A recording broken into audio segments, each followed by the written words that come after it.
Okay, I was talking away and I didn't realize the microphone was muted. My apologies. We've got Stuart, Mark, Andrew, Sherry, and Caden. Missed y'all today. And we'll make announcements more at the end. We'll have one song, then we'll have our Bible class. Give me just a moment here. I changed my number here. And we have Jerry listening. And it looks like we're going to have a good class. I've got quite a few here. Let's try number 8. Ruby, I may need some help with this. Haven't sung it in quite a while. Number 8. As bad as my voice has been today, I probably shouldn't sing something a little new or different, but I feel okay. Straightened up a little bit. It's good to have each one here and all those who are online. Just 2 verses. Let every heart rejoice and sing. Let choral anthems rise. The aged men and children bring to God your sacrifice. For he is good, the Lord is good, and kind are all his ways. With songs and honors sounding loud, the Lord Jehovah praise. While the rocks and the rills, while the vales and the hill, a glorious anthem raise. Let each prolong the grateful song and the God our Father's praise. And the God of our fathers praise. He bids the sun to rise and set. In heaven his power is known. And earth subdued to him shall yet bow low before his throne. For he is good, the Lord is good, and kind are all his ways. With songs and honors sounding loud, the Lord Jehovah praise. While the rocks and the rills, while the vales and the hills, a glorious anthem raise. Let each prolong the grateful song and God of our fathers praise. And the God of our fathers praise. All right, let's have our class. All right, this class, of course, we didn't have services in person last week. Revelation 13, verse 1 is where we're beginning today.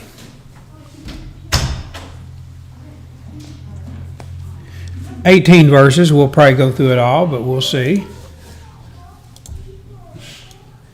Appreciate each one who's come back. Have 9 here.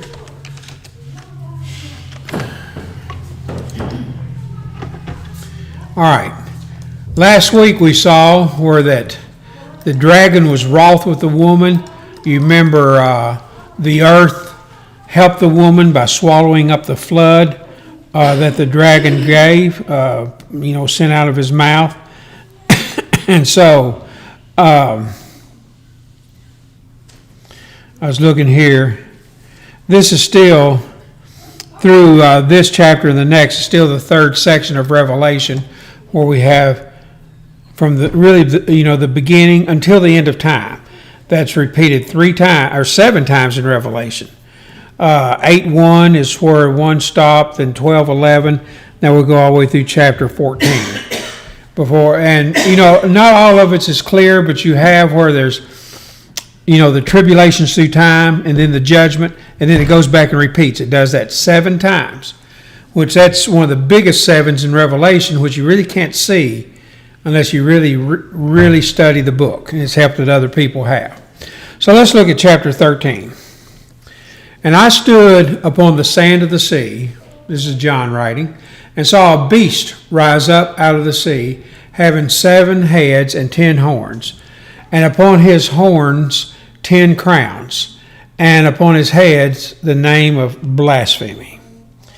Well, we saw, of course, the beast here, as you'll see in a moment, is not the devil. You'll see that the devil is the one who gave the beast his power, the dragon. This probably represents the Roman Empire, because I think I've read like there's 10 like separate hills around Rome, and of course 10 and 7 would represent completeness throughout some different Roman emperors. I don't know how many there were, but this probably represents the Roman Empire of coming to power, and Catholicism eventually coming from this and claiming to be God himself. And the beast which I saw was like unto a leopard, and his feet were as the feet of a bear, and his mouth as the mouth of a lion. And the dragon gave him his power and his seat and great authority. So we learn here, and I know a lot of this we may not understand, but suffice it to say, he saw, as a matter of fact, I've seen drawings of this. If I look up the beast of Revelation 13, and then show you the images of it, you're going to see some, look at these drawings of it, different, just very, I will just say this.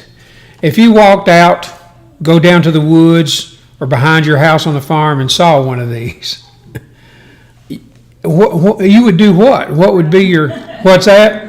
Run's what you need to do. And you see different people have interpreted this beast differently.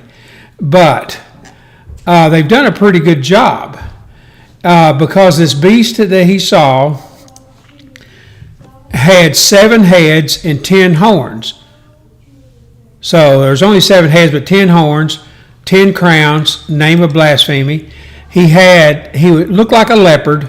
His feet was like a bear, and mouth as a lion. So you can see a leopard and feet like a bear, mouth like a lion. All these are what kind of animal? I mean, generally, how would you describe these animals?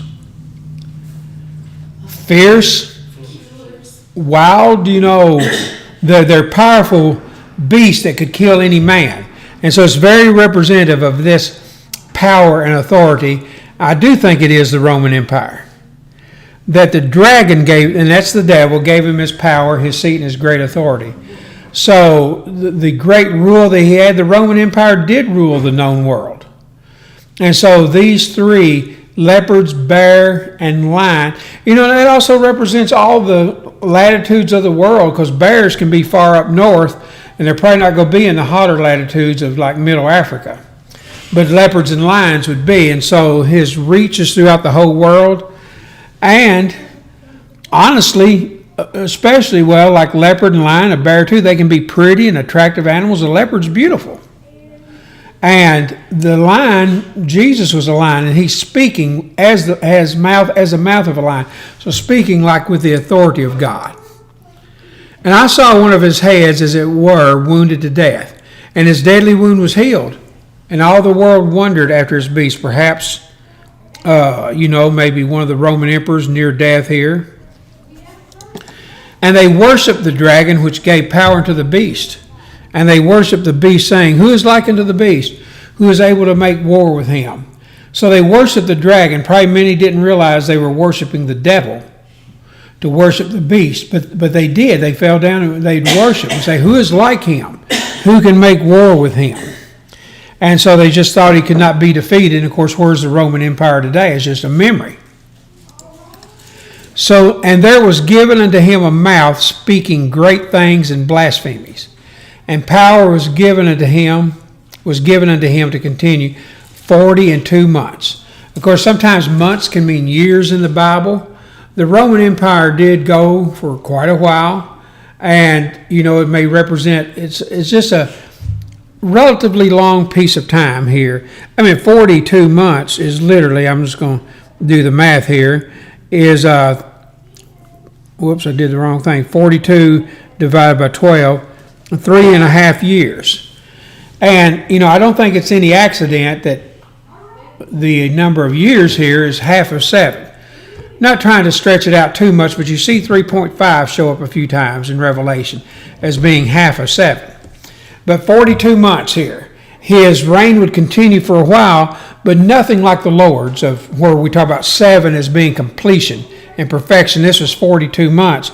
But also, don't forget a little bit of math here. 42 divided by 7 is 6. And so 42 months is a multiple of 7, but it's 6 sevens. Just interesting how that works out. And not trying to make too much of it. But 6 shows up so much as like a sign of evil. Trying to be righteous, trying to be God, but falling short. And he opened his mouth in blasphemy against God, to blaspheme his name and his tabernacle and them that dwell in heaven. So this, I think about how that's so different than like even Michael the archangel. You recall, we're told in the book of Jude, the heathen did not even bring a railing accusation against the devil, but said, the Lord rebuked thee. And Jude 1:9, yet Michael the archangel, when contending with the devil, he disputed about the body of Moses, durst or did not bring against him a railing accusation, but said, the Lord rebuked thee. Even Michael the archangel and the devil, who is total sin and evil, the archangel said that he would not rebuke him. He would leave that to the Lord. I think that's a big lesson for us, not to speak evil of things they know not. Just a side note, I see so many, this is going to be an understatement, and obviously you know the answer, but you think anyone's ever spoken publicly about, say, President Trump since he took office? Well, it's nonstop. Stuff is. Just not liking his policies or what he's done. It's constant. And people speak evil of things they know not. Even Michael the archangel wouldn't speak evil against the devil. Surely the devil deserves it, no doubt. But he said he'd let the Lord take care of it. And I think that's a good lesson for us. But you see the opposite.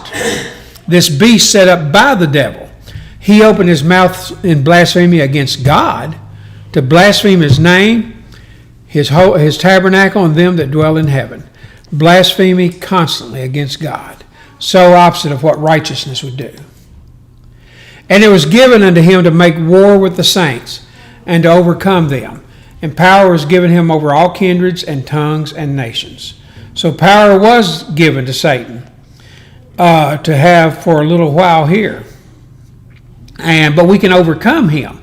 So he is making war with the saints and to overcome them. Some people are obviously overcome. And the Lord has let Satan have reign. As a matter of fact, we see that Peter wrote, he goes about as a roaring lion in 1 Peter 5:8. Be sober, be vigilant, because your adversary the devil, as a roaring lion, walketh about seeking whom he may devour. And so here lion is used, again, for devil, but it's also used for Satan. I meant to say for the Lord, it's used for Satan, it's used for Jesus as well. And so power is given him over kindreds and tongues and nations. I think a lot of this came with the spread of Catholicism. It did go all over the world. You go to like Latino countries, almost everybody there is Catholic. It's just, and I wouldn't mind telling them, like these guys and girls here at the Mexican restaurant, probably all of them are Catholic. But they don't even know why or anything about it. It's just all they've heard. It's just the thing to do. And, they know nothing really about the Bible. And so they just sort of fall into step. And Catholicism has come, and other groups as well. You look through northern Africa into the Middle East, it's all Islam. And so, of course, Islam didn't come for about 600 years after Christ. And so these groups are making war saints and overcoming. Power is given him over all kindreds and tongues and nations. And all that dwell upon the earth shall worship him, whose names are not written in the book of life of the Lamb slain from the foundation of the world. Jesus wasn't slain at the foundation of the world, but it was planned. He was slain from the foundation, from the very beginning. He was as good as slain, because we learn in Genesis 3, there's hints of the plan of salvation there, of Jesus overcoming the devil. So those that dwell on the earth worship him, that are not written in the book of life. Basically, if you're not in the book of life, you're serving Satan, is what's being talked about. And I actually was thinking, I think it was last night, I need to have a lesson soon on the book of life. Of course, it's mentioned most. The book of life, the phrase, the book of life, is only found in 8 verses in the Bible. One's Philippians 4:3, but it comes up so much, Revelation mentions it 7 times. Now, sometimes the Bible refers to as written in the book. Daniel 12, I think of, right offhand. Michael shall stand up, the great prince is the same Michael as in Jude. It says, which standeth for the children of thy people, and there shall be a time of trouble, such as never was seen since there was a nation to that time. At that time thy people shall be delivered, every one that shall be found written in the book. So the book is referred to in the Old Testament. But as far as book of life, that phrase is only in the New Testament. 7 times in Revelation. So those who are not written in the book of life, our names are not written in the book of life after our death. Our names are there now, and we know that because Revelation 22 talks about that if any man will take away the prophecy, the book of this prophecy, God shall take away his part out of the book of life. So that means if you can be removed from the book of life, that's during now. That won't happen after you die. You're saved forever. But since we can be taken out of the book of life now, that means we're already in the book of life. And so we want to make sure our names are not removed. So those who are not written in the book of life worship the beast and the dragon. You're worshiping sin. And he warns, if any man hath an ear, let him hear. Really pay attention to this. All right, verse 10. He that leadeth into captivity shall go into captivity. He that killeth with the sword must be killed with the sword. Here is the patience and faith of the saints. He just is talking about here that people who go into this will be captive. Those who kill with the sword must be killed with the sword. People are going to live and die in sin. Here's the patience and faith of the saints, that they will persevere. Revelation 13:10. Let me read that in a couple of other translations. I'll go to Bible Gateway. That's my go-to website to compare because it's free. Revelation 13:10. And I look at it in all English translations.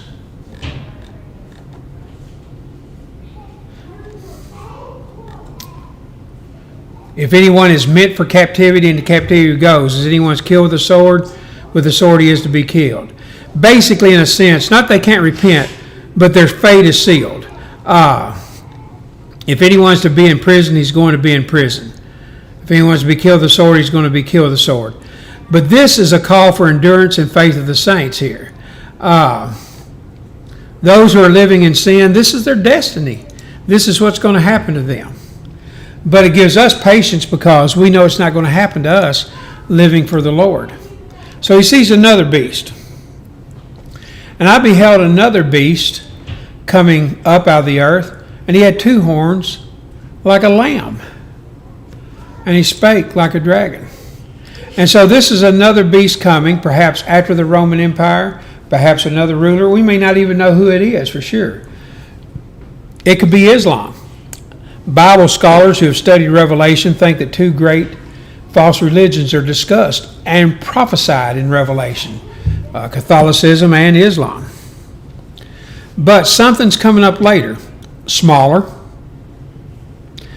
And I saw another beast coming up out of the earth, and he had 2 horns like a lamb, and he spake as a dragon. And he exerciseth all the power of the first beast before him, and causes the earth and them which dwell thereon to worship the first beast, whose deadly wound was healed. I will say this, there's people far more into history than I am. Wasn't the Roman Empire divided into 2 sections, east and west? Roman Empire divided. All right, in 393, and this is probably what it's referring to, the Roman Empire was divided into eastern and western halves. And so they were divided. Roman Empire 10.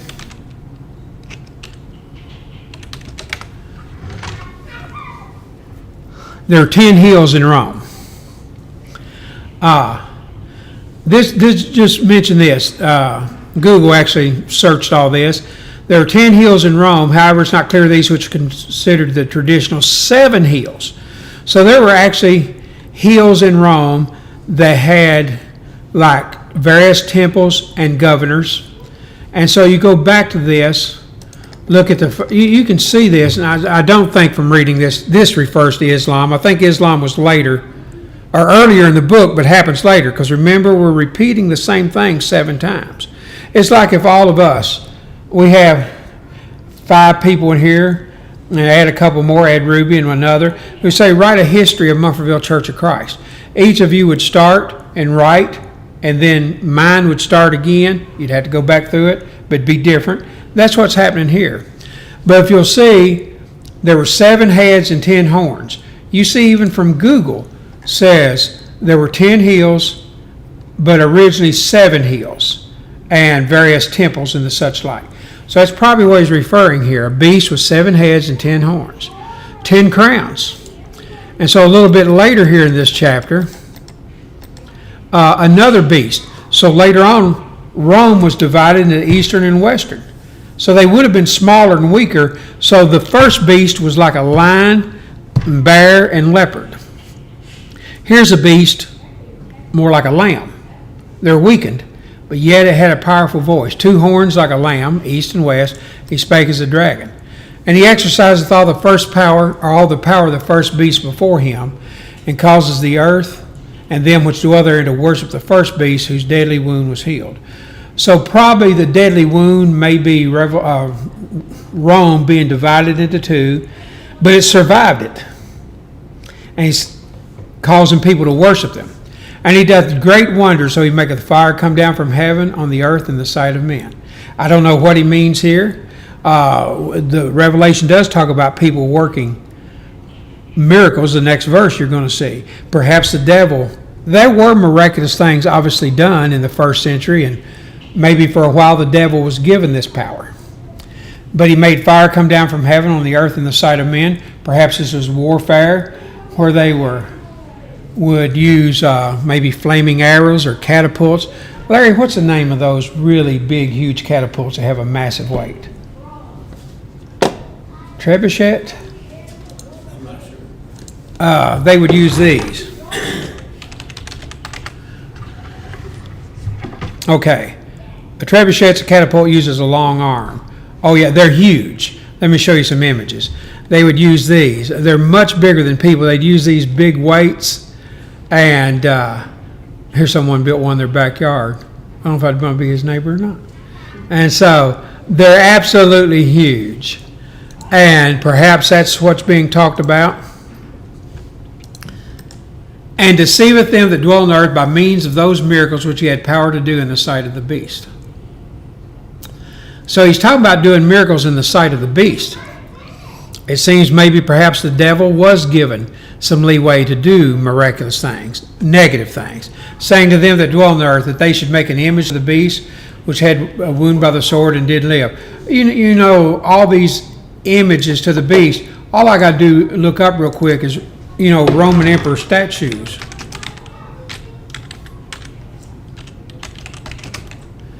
There's so many of them. Look at all these. There's no shortage of them. And so, they should make an image of the beast which had wound by the sword and did live. Just a few more verses. And he had power to give life unto the image of the beast, that the image of the beast should both speak and cause that as many as would not worship the image of the beast should be killed. So they were forced to worship the beast, to worship Rome. And he causeth all, both small and great, rich and poor, free and bond, to receive a mark in their right hand or in their foreheads. And everybody knows what I'm going to mention here in just a moment. So everybody under the Roman Empire had a mark. It may have not been literal, but we all have a mark by being born here. It is simply our what? Citizenship. You're a citizen of the U.S. because you were born here, and you have rights and privileges. And this may not have been a literal mark. They had a mark in their right hand and their foreheads. There may have been. I mean, it's not beyond nations to tattoo people or to give them something to show that they were citizens. And that no man might buy or sell save he that had the mark or the name of the beast or the number of his name. So nobody could do business in Rome unless you had the mark or the name of the beast or the number of his name. Here's wisdom. Let him that understandeth count the number of the beast, for it is the number of a man. And his number is 666, or 666. And so, some commentators actually, number this out in Latin to mean a certain, I think maybe Nero and some, but his number is 666. And I know I've mentioned it, and it's 3 times, really emphasizing it. But 666 can never be what? It can never be 7. And so, no matter how much power, you never approach that of God. We may not know exactly what it means, but Rome required apparently people to have this number. Perhaps it was a tattoo. Perhaps it was something that showed citizenships. It could have been like a stone or a rock. As a matter of fact, you go to a store here and maybe buy something, or they need to see it's you. You don't show them a tattoo. You show them what? Huh? Your ID, your driver's license. I remember when Mom passed, the coroner was at the house. He said, I'd like to see her driver's license. I said, she don't have one. She's never driven her life. He couldn't hardly believe it. And so, did have ID. Of course, their social security number, they had to suffice. Mom never had a license ever. And so, we do have ID. They had some way that ID'd them as a faithful member to Rome, not to the Lord. All right. Are there any questions or comments? But we're getting ready to have the judgment again. The Lamb here, and it goes through verse 14. So next week, the winepress was trodden, all the blood ran out. That represents punishment at the end. The angel thrusts his sickle into the earth. This is going to be the third. I need to get this printed up for you. This is going to be, when we go through verse 14, chapter 14, this is the third installment of the 3 judgments. All right, let me stop here. I actually went a little long. Any questions or comments as I open the door for them, or knock on their door? Sandy, I know the answer. This can get pretty deep, can't it? And it's meant to be. It was written in such a way that I think the people then understood. And I've mentioned this before.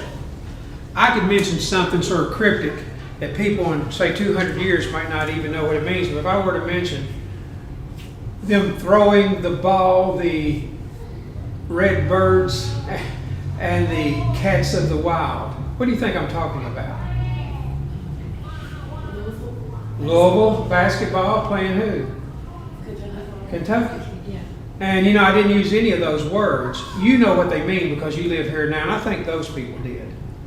They knew what he was talking about, but he wrote it cryptically to give them faith and hope, and so Rome wouldn't come flying down upon them for such plain language.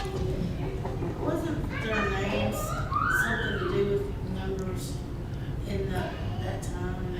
Well, that's a good question.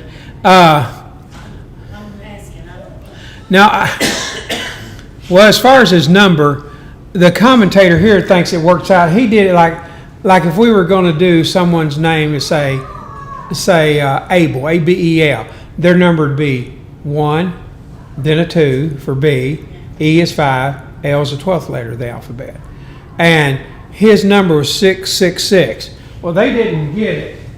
I mean, probably the Roman emperor, but the people probably did. I was going to look here.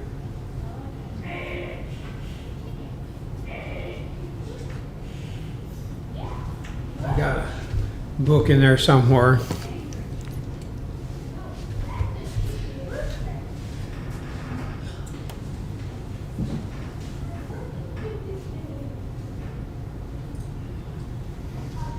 This is a commentary on Revelation. It's actually pretty small. But at the end of chapter 13, commentators have offered a variety of applications for expressing the number of the man. The simplest and most natural is 666. It says if you do Latinos, it spells out 666 or writes out to it.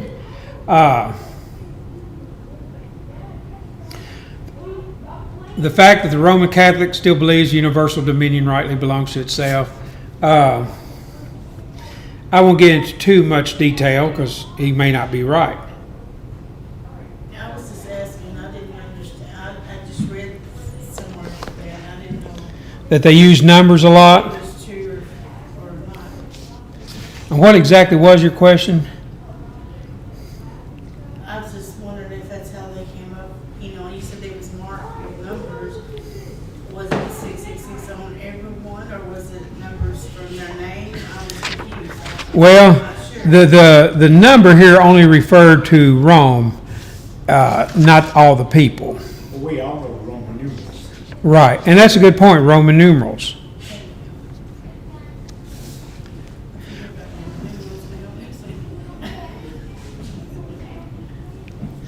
It says, having the mark of the beast, whatever these marks of identification was, no one was allowed to buy or sell. And so,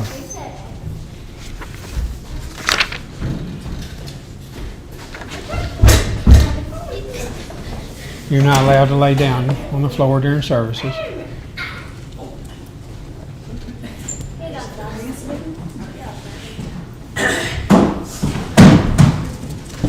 But you were asking if they all had numbers, like each one? Yes, that's what I was. Well, they probably could have made numbers, but probably the number was just for the Roman emperor only, And that was his number, and they understood. And they probably did things like that. We'll do something like, even leaders today in England, she just died a couple years ago, Queen Elizabeth the what?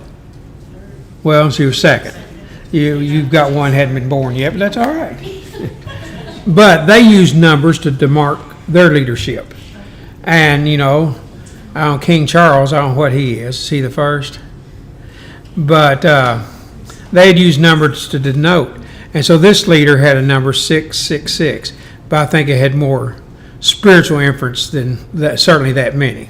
But that's a good question. A lot we don't know, but we know it was evil.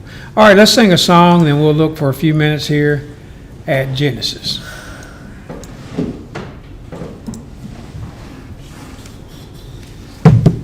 Sorry there.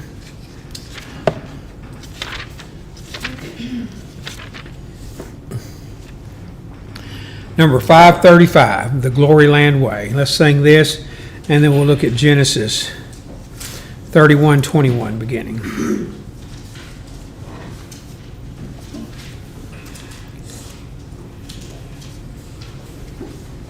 I'm in the way, the bright and shining way. I'm in the glory land way. Hailing the work that Jesus saves today. Yes, I'm in the glory land way. I'm in the glory land way. I'm in the glory land way. The land is near and the way groweth clear, for I'm in the glory land way. Listen to the call, the gospel call today. Get in the glory land way. Wonders come home, oh, hasten to obey, for I'm in the glory land way. I'm in the glory land way. I'm in the glory land way. Heaven is near and the way groweth clear. I'm in the glory land way. Onward I go, rejoicing in His love. I'm in the glory land way. Soon I shall see him in that home above. I'm in the glory land way. I'm in the glory land way.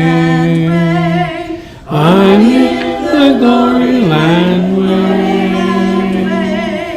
Heaven is near and the way groweth there. Oh, I'm in the glory land way.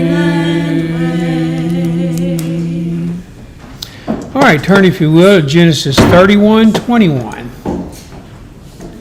This is a long chapter, and so we didn't finish it. Not for sure how far we'll get this time. I think it's 55 verses, yep. All right, if you'll recall, Jacob was being cheated by Laban, and so he decides to take his wives, Leah and Rachel, and all of his goods, and the Lord had told him to head back home. All right, just a second. We jumped right back because I didn't. Let's pin it down here. Genesis 31:21.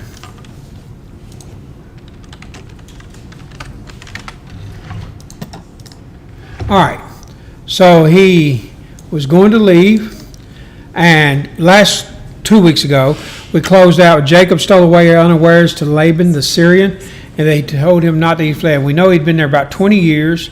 Of course, Laban was really trying to take advantage of him, take his cattle, and you know the events, how they unfolded, and no matter what he did, Laban was unable to cheat him. If he said, you take the speckled cattle, they all became speckled. If he said, you take the ring straight, they all became ring straight. So no matter what he did, he could not cheat Jacob. So Jacob left and took his wives and everything. So this is where we're picking up today. So he fled with all that he had, and he rose up and passed over the river and set his face toward the Mount Gilead. We talked about that, if you recall, 2 weeks ago. Gilead means a rocky region. And he set his face toward Gilead. And I talked about how setting our face toward the Lord, the rock. And it was told Laban on the third day that Jacob was fled. So Laban did not hear until the third day, Laban didn't, that Jacob was gone. And he took his brethren with him and pursued after him 7 days' journey, and they overtook him in the Mount Gilead. So Laban came after Jacob. Jacob had, of course, they were Jacob's cattle.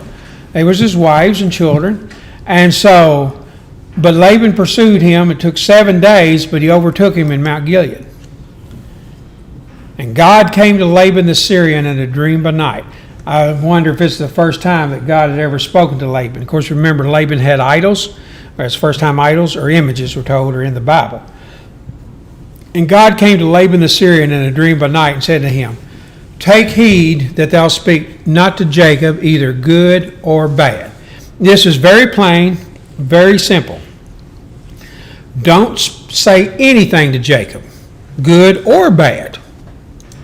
Not much to fail to understand that. I mean, it's hard to misunderstand it. Then Laban overtook Jacob. Now Jacob had pitched his tent in the mount, and Laban with his brethren pitched in the Mount of Gilead. So obviously 2 groups of people, a lot of animals are camped here right at each other. And Laban said to Jacob, what hast thou done? The Lord had just told him, don't say anything to Jacob. I don't want you to even talk to him, good or bad, but he did. And Laban said to Jacob, what hast thou done, that thou hast stolen away unawares to me, and carried away my daughters as captives taken with a sword? Well, Laban was very bitter. He obviously felt he had been cheated. He thought he was taking away his daughters, but he had worked 14 years for both of them, and they were his wives, legally and everything. But Laban was trying to still hang on. Probably, obviously, his wives would have become wealthy. Jacob's with him becoming wealthy. It's just the way it works. And Laban probably wanted his daughters back simply because of what they had, because they were obtaining a lot. But he said, why have you stolen away unaware, carried away my daughters as captives with the sword? It's like he was accusing him basically kidnapping and stealing them. Wherefore didst thou flee away secretly and steal away from me, and didst not tell me that I may have sent thee away with mirth, that's like with a party, and with songs, with tabret, and with harp? Well, seeing how Laban was, do you think it would have gone over very well? I'm getting ready to leave. You want to throw me a party? He wasn't interested in that, but he was using this as an excuse. You shouldn't have gone. We would have had songs. And consider the fact he's already pursued him for a week just to tell him, I wanted to give you a going away party. Well, I doubt that. He's not being straight with him. And hast not suffered me to kiss my sons and my daughters, and thou hast now done foolishly in so doing. Well, he didn't have any sons, but obviously had grandsons.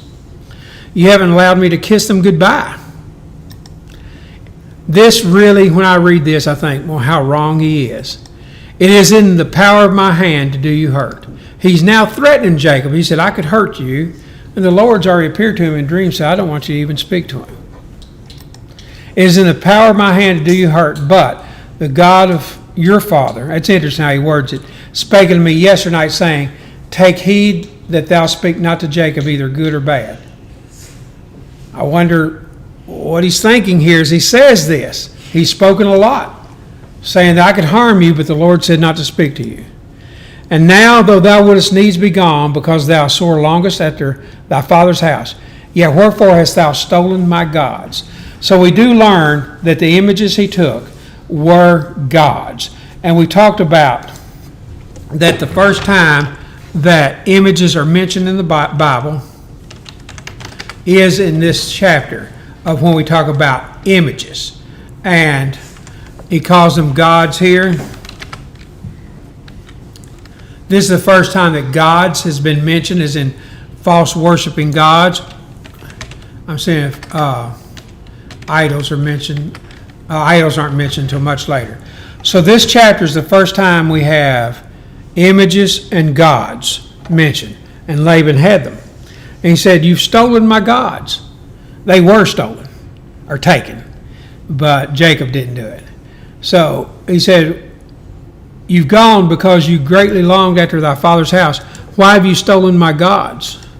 And Jacob answered and said to Laban, because I was afraid.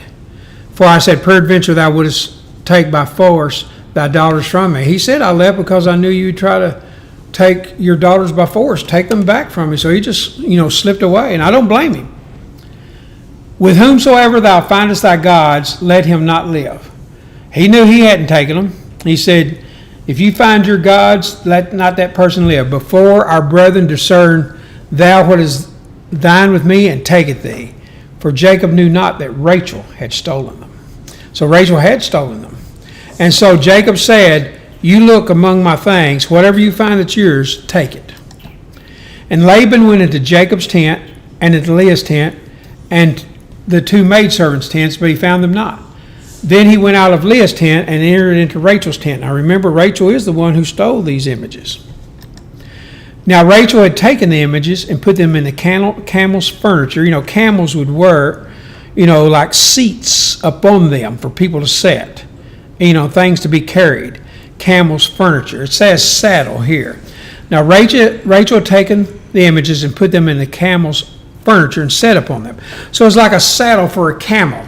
It would have been something pretty big. If I look up camel saddle, I was looking up Roman emperors earlier. See something like this. Setting upon them, very special.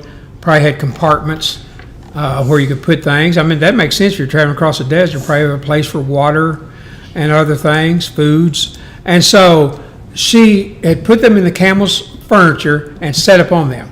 And Laban searched all the tent, but found them not. Rachel's in there. And she said to her father, let it not displease my lord that I cannot rise up before thee, for the custom of women is upon me. She said, I can't stand up. And he searched, but found not the images. So she had them hidden, but she made an excuse, or it could have been real, but why she couldn't get up. And Jacob was wroth and chose Laban. And Jacob answered and said to Laban, what is my trespass? What is my sin that thou hast so hotly pursued after me? Whereas thou hast searched all my stuff, what hast thou found of all thy household stuff? Set it here before my brethren and thy brethren, they may judge betwixt us. Show me what you found that was yours. Set it out and we'll judge. This 20 years have I been with thee. Thy ewes and thy she-goats have not cast their young, and the rams of thy flock have I not eaten. He said, you haven't lost any of your ewes or goats. I haven't eaten any of yours. That which was torn of beast, I brought not unto thee. Jacob was really righteous. That if he found a torn lamb or goat out, he didn't bring it to, Laban. He said, I bear the loss of it. He counted it his. So even apparently, if one of Laban's sheep or goats was killed by a wild beast, he took the loss for it. That which was torn of beast, I brought not unto thee. I bear the loss of it. Of my hand didst thou require it, whether stolen by day or stolen by night. So anytime Laban lost livestock, he would require to Jacob, and Jacob would give him a replacement. He was very unselfish. No wonder the Lord blessed him. Thus I was. In the day the drought consumed me, and the frost by night, and my sleep departed from mine eyes. You think about a shepherd out in the fields all the time, hot and dry in the day, frost at night, can't hardly sleep. Yeah, you think about that sheep. I'm always listening for wild animals coming in, the disturbance, and trying to guard the sheep. Thus have I been 20 years in thy house. I have served thee 14 years for thy 2 daughters, 6 years for thy cattle, and thou hast changed my wages 10 times. Remember how he would change his wages, would always change what cattle he would get. If Laban would see that, say, brown sheep and goats were really producing, he said, well, that's my wages. You take the other. He would swap every time it was in his favor, but then the cattle would start producing for Jacob. He could not cheat Jacob. He tried, but he couldn't do it. So he worked for him 20 years, 14 years for his 2 daughters, 6 years for cattle. Wages changed 10 times. Except the God of my father, the God of Abraham, and the fear of Isaac had been with me. Surely thou hast sent me away now empty. If it hadn't been for God, I'd be leaving you empty-handed. God hath seen my affliction and the labor of my hands, and rebuked thee yesternight. That's when the Lord appeared to Laban. And Laban answered and said unto Jacob, these daughters are my daughters, and these children are my children, and these cattle are my cattle. And all that thou seest is mine. I'll just pause right there. That sounds very what? What, Ruby? Greedy. Selfish is what I was thinking. Greedy, selfish. Jacob's who did it all. He worked 14 years for these 2 women. That's a long time. 6 years for the cattle. And Laban comes and says, it's all mine. And what can I do unto these this day? And what can I do this day unto these my 2 daughters, or unto their children which they have borne? He was claiming everything. Now therefore come thou, let us make a covenant, I and thou, and let it be for a witness between me and thee. He's still claiming it all, but he wants to make a covenant. And Jacob took a stone and set it up for a pillar, a column like.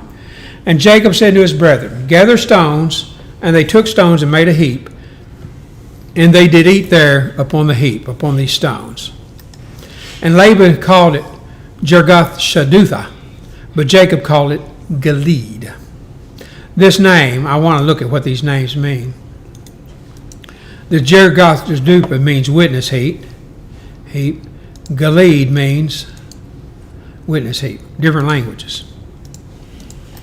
And Laban said, this heap is a witness between me and thee this day. Therefore the name of it was called Gilead. And Mizpah, for he said, the Lord watched between me and thee when we were absent one from another.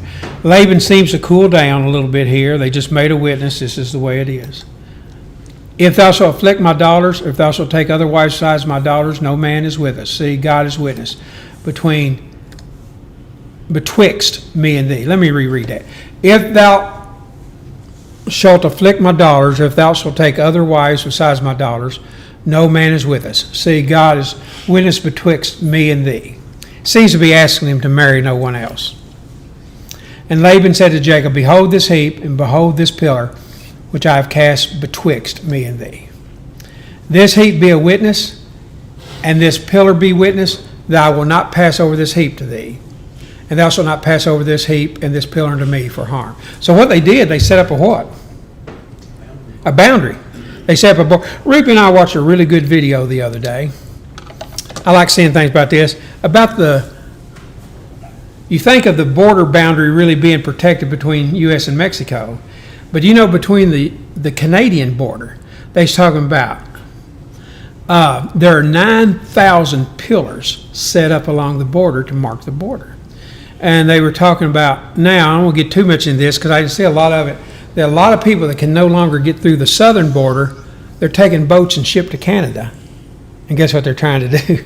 They're trying to come in through Montana and places where the border's hardly guarded. There's places you can just walk across that's basically unguarded. I mean, they try to, but it's so big. And so they said they've even put, they have sensors underground. They can hear if anyone's walking across the border and the such like. Ruby's mom and dad, I say this lovingly, illegally crossed an international border a few years ago. They were going into Canada and they got stopped. They didn't have passports or anything. Obviously, her parents were elderly and they just wanted to go into Canada and see it. The border guard, you know what he did to them or said? Come on. He just let them go on in and they got to go into Canada and back. He didn't say anything. Just a side note here, we have friends in Alaska. The Big and Little Diomede Islands are only 2.5 miles apart. He said that's probably the most unguarded border that there is. They still let old, like Eskimo fishermen sail across into Russia and back. They don't even fool with that. There's nobody there hardly. And it's pretty open. But international borders are very important. And it's interesting about the Canadian border. It's not nearly as guarded as the southern border, but people trying to get in south are now using the north. They said they were going into Montreal, pay up to $4,000 to have someone drive them just north of Montana and let them out and try to come to the U.S. that way. But I would just want to say, think about where you and I live and were born. There are people that are paying thousands and thousands of dollars just to get here. We live in a good place. But Laban, he knows he has not a leg to stand on. The Lord's already told him, don't say anything, so if it had been fairly Laban's, the Lord would have let him. But, so what they did, they set up a border. I won't come past these rocks. You don't come past these rocks for harm. This is a border. We're not going to cross it. Sometimes that's what you have to do. So they set up a border. Let me reread it. This heap be a witness, and this pillar be witness. I will not pass over this heap to thee, and thou shalt not pass over this heap and this pillar unto me for harm. So they set up a border. The God of Abraham, the God of Nahor, the God of their father, judge betwixt us. And Abraham sware by the fear of his father Isaac. Then Jacob offered sacrifice upon the mount, and called his brethren to eat bread. And they did eat bread, and tarried all night in the mount. And early in the morning Laban rose up, and kissed his sons and his daughters, and blessed them. And Laban departed, and returned unto his place. Now I think that's the last we ever hear of Laban in the Bible. He had to let him go.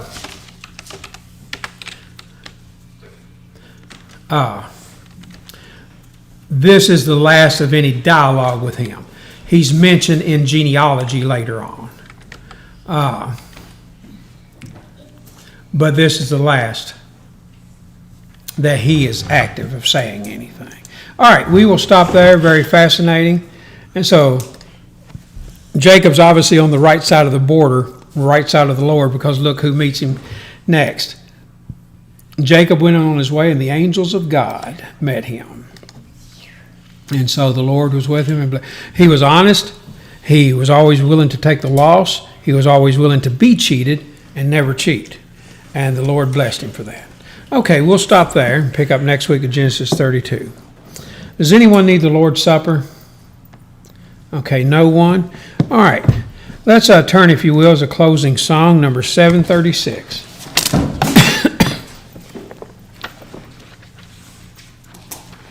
$736. To Christ be true. We always, of course, post the invitation up there if anyone needs to come to the Lord or come back to the Lord. Let's sing number 736, first verse. I know, Larry, your voice has bothered you, but you feel like saying a closing prayer? Okay, let us stand. One verse. To Christ be loyal and be true, his banner be unfurled, and borne aloft till is secure the conquest of the world. To Christ the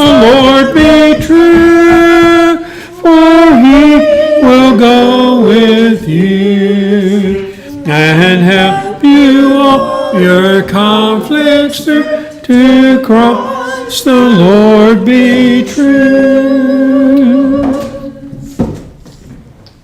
We're thankful, our Heavenly Father, for this beautiful day. We're so thankful, Father, that you permitted us to assemble here to study from your word. We're so thankful, Father, that you have been with us and kept us safe.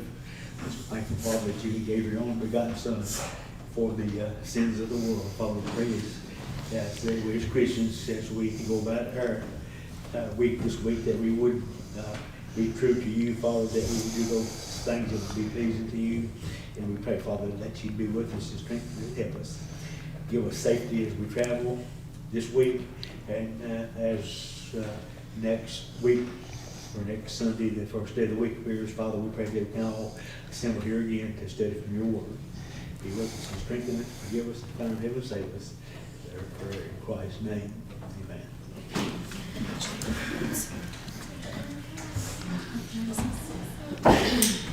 They've upped it close to 70 for Wednesday. I won't complain. Oh, she said, hey, didn't you? I'm happy with anything above freezing. I have a question. What? So, have you ever heard of like the idea of Pangea, where all the continents are connected at first? Yeah. If that was real, so was there a different pillar or amount of rock and amount of rock? Well, as far as that, the continents, that would have been like early in creation, early in Genesis. It does say the earth was void and without form. So that would have been way before this. Yeah. But